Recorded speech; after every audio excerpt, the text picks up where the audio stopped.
Good morning, everybody. This is our second video on Introduction to Literature class. And in this video, I'm going to discuss major points in our story, A Story of an Hour by Kate Chopin. Now, let's briefly revise the plot of the story. The story opens with bad news, painful news, which is supposed to be exposed to Mrs Mallard, the heroine of our story or the major character. The piece of news is that her husband, Mr. Mallard, was killed in a train accident. The other characters in the story are Mrs. Mallard's sister and Richard, the family's friend, and both of them, her sister and the family's friend, are anxious about exposing that painful piece of news to Mrs. Mallard because she has a heart condition. In other words, her heart is weak. So both Richard and Mrs. Mallard's sister, that is Josephine, of course, thought that that painful piece of news is going to kill her because she has a weak heart. However, unexpectedly, the incidents of the story take a different direction. We come to learn that that piece of news, the death of Mr. Mallard, is actually a source of joy for Mrs. Mallard. It is the moment where she feels that she is free in body and soul. However, the conclusion, the denouement, or the exposition, the conclusion, the resolution of the story is unexpected. Now, let's first of all try to discuss, as you have in your files, let's first of all try to discuss the characters. Let's discuss how the characters are introduced in the story. Then we'll talk about setting, and finally we'll talk about the theme of the story. This is one of the files which are uploaded for you under the title, What are the elements of exposition in the story? Do you remember exposition, guys? We discussed it inside the class. We said exposition, if you remember. Exposition is an element. It is an element of plot. Do you remember? And we said in exposition, usually we have an introduction. If you remember, we have an introduction of characters, yani the characters are introduced to us, and we have an introduction of the situation. In other words, what the story is going to be about, and we have a reference usually to setting the two elements of place and time. Again.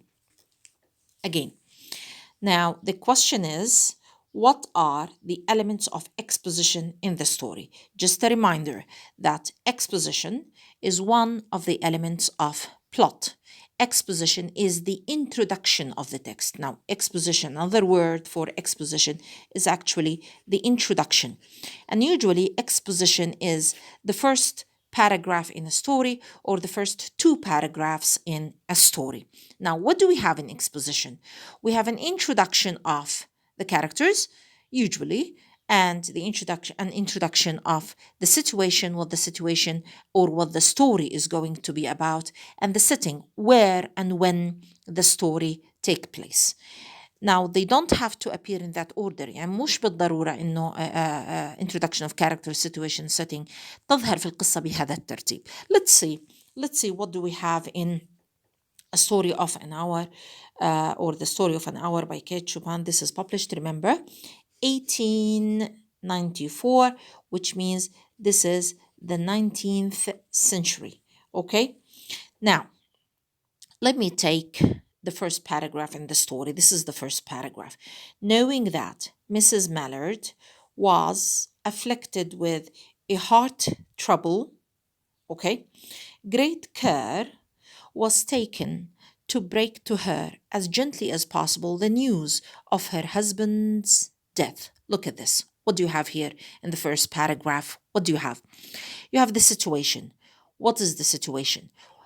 Through the first paragraph, we come to know that Mrs. Mallard has a heart trouble, which means her heart is weak. Okay, she's suffering of a weak heart. This is one. The other point is that we come to learn that there is a piece of news which is going to be broken to her. Yani someone is going to tell her a piece of news. What is that piece of news? It is her husband's death. So this is the situation of the story. The story is going to be about Mrs. Mallard, who has a weak heart and whose husband has just died, and there is a great care in the way the other characters are going to tell her about her husband's death. Even now we know that this story is about Mrs. Mallard. It's about Mrs. Mallard, whose heart is a weak heart, or who has a heart condition and who has just lost her husband, and that piece of news is going to be told to her as gently as possible. Now, the following paragraph in the story introduces the other characters to us. Notice that in the first paragraph, we were introduced to the first character, that is Mrs. Mallard. And we are here also introduced to the situation, what the story is going to be about. Now, in the following paragraphs, we are going to be introduced to the other characters. Let me read this for you. This is a paragraph from the story. It was her sister, Josephine, who told her in broken sentences, veiled hints that revealed in half concealing. Yani, who told her about her husband's death? It was her sister, Josephine. So this is the second character in the story, the sister. Now, her husband's friend Richards was there too, near her, yani near Mrs. Mallard or near Josephine as well. It was he who had been in the newspaper office when intelligence of the railroad disaster was received, with Brentley Mallard's name leading the list of killed. So he was killed in a railroad disaster. That is Mr. Mallard or Brentley Mallard. Notice that in this paragraph, 3 characters were introduced to us. The sister, and her name is Josephine. The family's friend or the husband's friend, and his name is Richard. And finally, we come to know that Mr. Mallard's name is Brentley. And still in this paragraph, there is more information about the situation, about the death of the husband. We know that he was killed in a railroad disaster, in a train accident, in other words. Okay? Now, Brentley Mallard, the reference here is to Brentley Mallard. He had only taken the time, he is Richard. He had only taken the time to assure himself of its truth. Yani, the friend of the family, Richards, did not break the news quickly to the family. He wanted to make sure that Mr. Mallard was killed in a rail disaster. So he, that is Richards, had only taken the time to assure himself of its truth by a second telegram.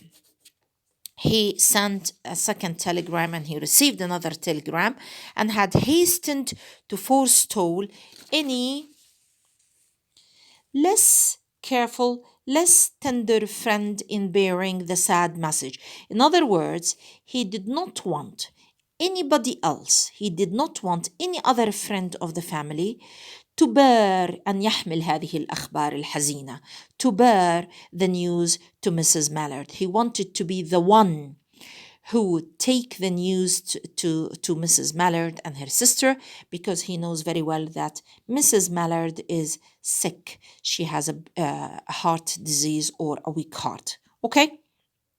Now, so let me just emphasize the previous point one more time.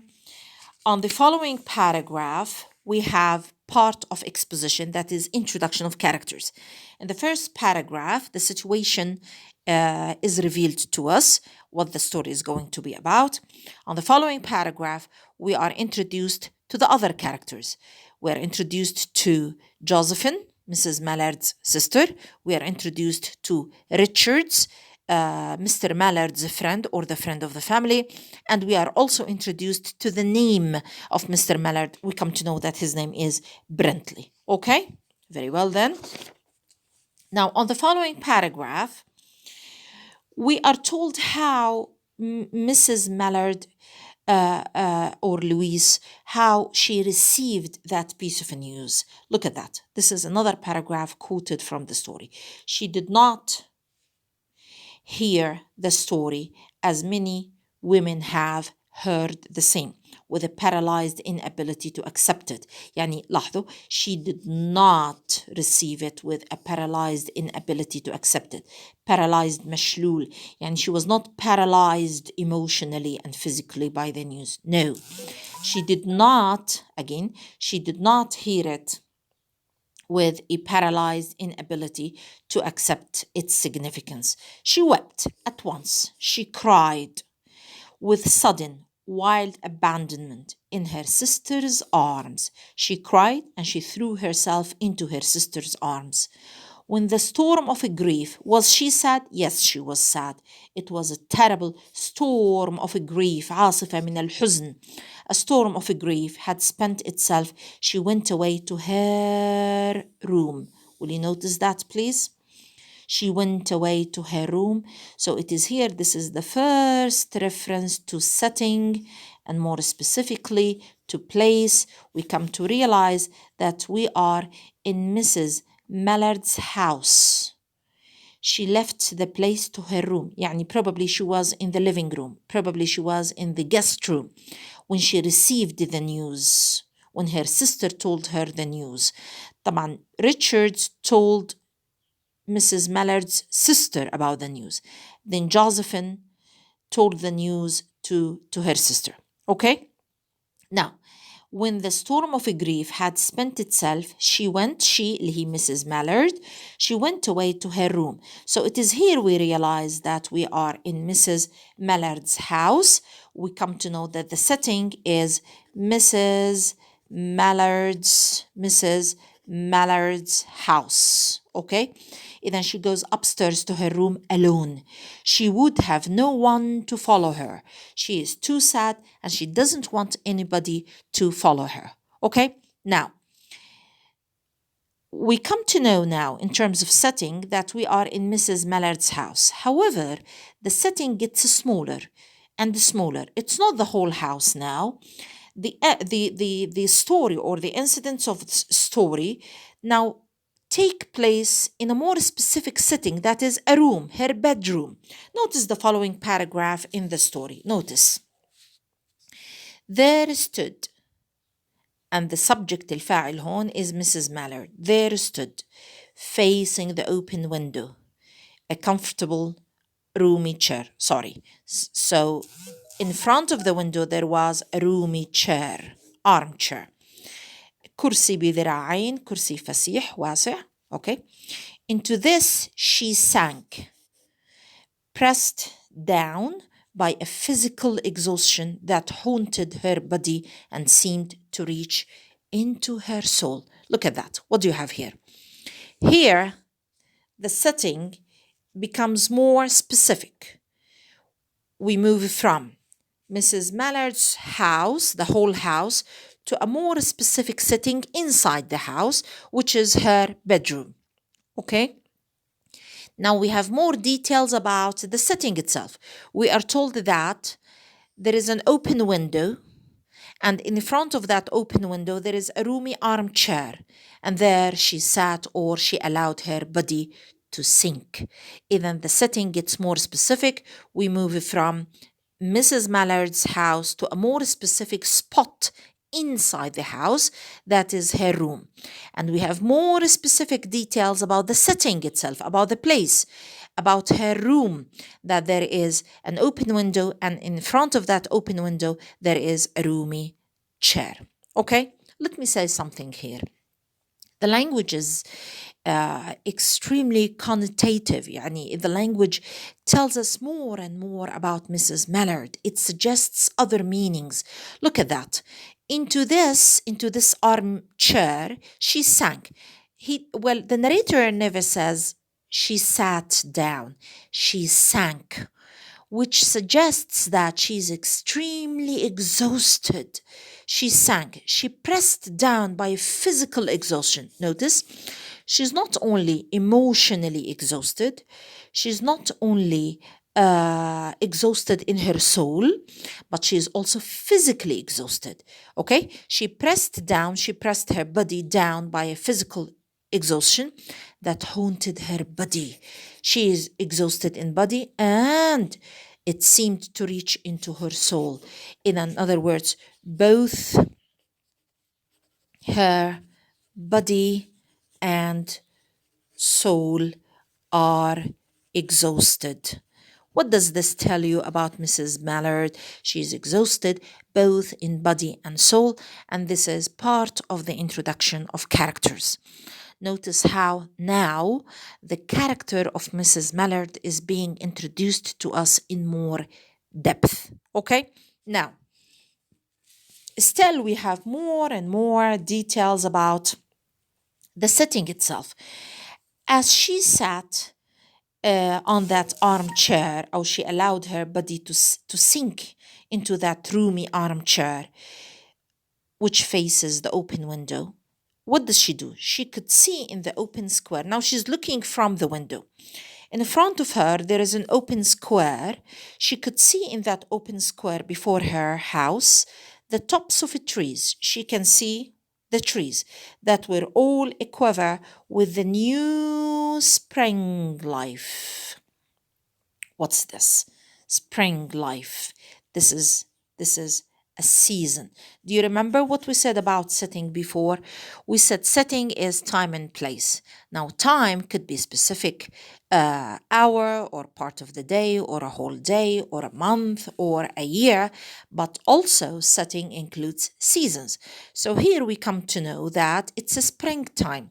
So now we have more information about the other element of setting, that is time. We know it's a spring. Now again, in front of the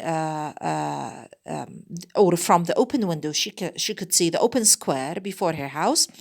She could see the tops of trees. Okay, she could see the tops of trees that were all aquiver with the new spring life. The delicious breath of rain. Definitely, well, we're not told that it is actually raining, but it seems that it was raining. That's why she could smell the breath of rain. It was all in the air. And remember guys, that rain suggests life. Spring suggests new life. Spring suggests regeneration of nature. It is the resurrection of nature. It's the vegetation of nature. Okay? In the street below, there was a peddler who was crying his wares bimana his goods, a salesman, okay, who was calling for his goods. The notes of a distant song which someone was singing reached her as well. Now, this is a very significant paragraph actually in relation to setting. What do you have here? Again, one more time. We have a reference to spring. It's a springtime, the delicious breath of rain in the air. And more beautifully is the sound of the peddler who is calling for his goods or his wares. And she could even hear the distant song, the faint or a song from a distance, the faint song which someone was singing. Notice that this beautiful setting of a springtime, of rain, of the sound of the peddler, the beautiful song coming from a far distance. The beautiful setting here suggests what? It suggests life. It does not suggest sorrow. It does not suggest sadness or death because of the death of Mr. Mallard. On the contrary, the setting is full of life. The setting of full of happiness. How is this significant? This is not only significant, it is symbolic.